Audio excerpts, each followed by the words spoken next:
Are Donald Trump and Elon Musk really on good terms again? That's the big question people were asking after Charlie Kirk's memorial, where cameras caught the two of them having what looked like a friendly exchange. But to me, that's not the most important part. The real question is, why would they want to reconnect after such a public falling out? For Elon, the answer seems pretty straightforward. Business interests. His companies continue to benefit from major contracts, and staying close to political power helps keep that momentum going. As for Trump, it's about influence and control, making sure those who could bring unwanted attention to sensitive scandals don't overshadow his narrative. Still, that strategy hasn't exactly worked out because Elon Musk has once again amplified the ongoing Epstein story as fresh revelations have surfaced. We'll break that down in just a moment. But before we do, if you could take a second to leave a like on this video, and if you haven't already, subscribe to the channel. It really helps support our work. Now, before diving into the new documents and how Elon is connected to this latest round of headlines, let's start with the update on the petition to make all Epstein files public, the discharge petition that Lawrence O'Donnell just reported on. As one of the lowest-ranking members of Donald Trump's criminal defense team, Donald Trump's attempt to illegitimately use federal power, including federal prosecutorial power, literally knows no bounds in either direction.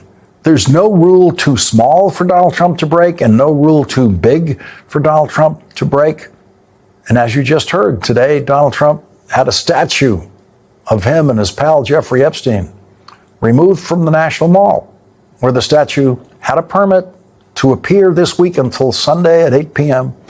The National Park Service removed the statue this morning, as they said, due to it not being in compliance with the permit.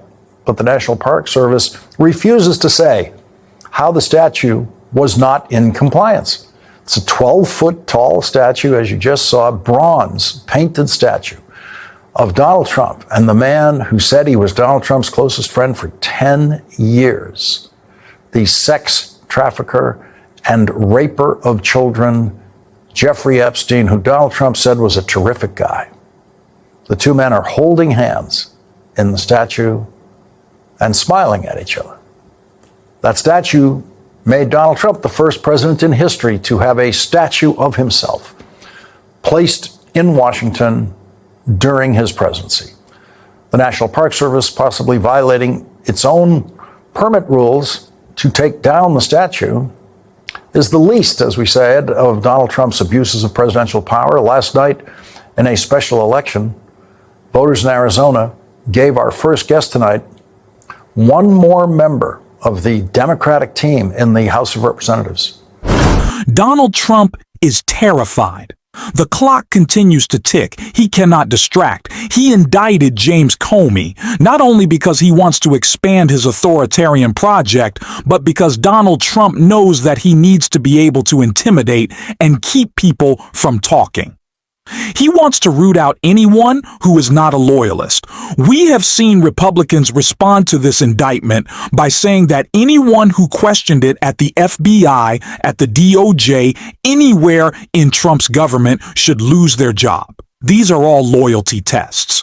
And we see the same with Epstein, a loyalty test that Elon Musk failed. And the reasons why might be becoming a little clearer because the House Oversight Dems have newly released documents from Epstein's estate that link Elon to some pretty sketchy new documents from Epstein's estate detailing his daily schedule. They show meetings with Steve Bannon, Peter Thiel, and a potential visit to Epstein's island from Elon Musk. Prince Andrew is listed as a passenger on Epstein's jet. DOJ must release the files now. As you can see right here on Saturday, December 2014, it says, "Reminder Elon Musk to Ireland December 6th. Is this still happening? Elon Musk has, of course, publicly denied having any meaningful relationship with Jeffrey Epstein, and there's currently no verified evidence that he ever visited Epstein's private island.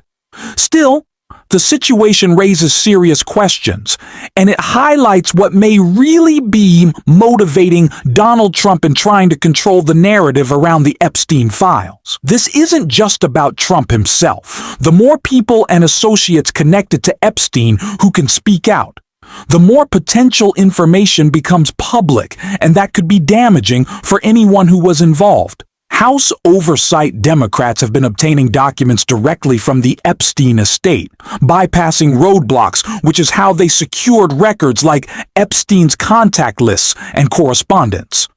That process continues to shine new light on powerful figures. Trump, understandably, appears eager to shift focus away from those revelations. Whether or not Elon Musk had any real connection to Epstein, the optics alone are politically sensitive, and rekindling relationships with influential figures could help shape public perception. It's crucial to note, though, that not every headline or action is purely an attempt to distract from the Epstein investigation. Yes, some of Trump's moves, attacks on political opponents or inflammatory cultural debates, may serve that purpose. But each issue, including the Comey controversy, also stands on its own and needs to be scrutinized individually. Senator Tim Kaine summarized this dynamic perfectly in his recent remarks, which we'll look at next. Well, Donald Trump has just installed a political hack to do his bidding. Since we talked, Jen, last week, Trump tweeted out essentially a challenge/threat to Pam Bondi saying, "You're not going after my political enemies enough." I think that was supposed to be a private message, and it went out to tens of millions of people, and he deleted it because it's the kind of thing that gets cases thrown out of court for malicious prosecution. So he put in a loyalist as interim Eastern District of Virginia U.S. attorney who has no Virginia experience, who has no prosecutorial experience, and clearly he's told her, "You've got to go after my enemies." But I'll raise it up one level. If you've looked at our Attorney General Pam Bondi's statement tonight, her statement on the indictment says, we've indicted for the following reasons. And then the last line is, "We will follow the facts in this case." Did Pam Bondi go to law school? You follow the facts before you indict someone for a crime. You do not indict them and say, well, now we got to go look for some facts. Her statement shows this thing is a complete political hatchet job.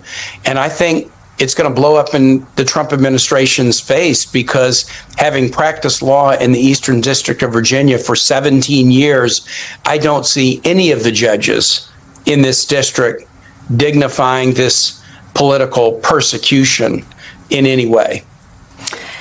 Andrew, I was just talking to Andrew Weissman about how Comey, and Comey also posted on Instagram and said, let's go to trial. Andrew said he could have a trial within 30 days, or that's his right, as I understand it. You can correct me if I'm wrong there. What does that look like? You said the rule of law should prevail. It doesn't feel like they have much of a case here that they've outlined. What does it look like if the rule of law prevails here? Well, it looks like there's, motions to dismiss the case for malicious prosecution. There may be some motion to dismiss it on the grounds that the U.S. attorney who is pursuing this is not lawfully in place. There's a statute that says when there's a vacancy, the DOJ can put an interim prosecutor in for 120 days. That 120 days had passed. And after 120 days, only the district court judges in a district can approve somebody to be the U.S. attorney.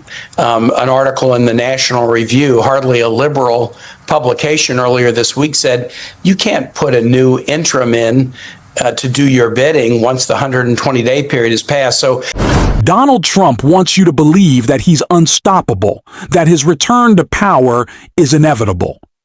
But that mindset is exactly what we need to break out of. At the start of his administration, he portrayed himself as the most popular incumbent ever, claiming he had a sweeping mandate and that the culture had shifted in his favor.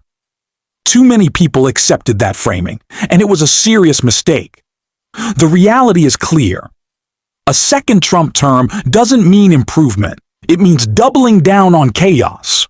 His allies even outlined their vision in what's now known as Project 2025. Some ignored the warning signs, but many of us didn't. And because of that, we've seen important victories along the way. That's why we can't give up ground. We have to keep using our voices, keep showing up, and keep fighting for accountability. If we can push back on censorship, if we can shine a light on corruption, then step by step we can keep moving forward. We're doing that together on this channel. If you'd like to support the work, please hit that subscribe button, leave a like on this video, and drop a blue heart in the comments. And until next time, I will see you soon.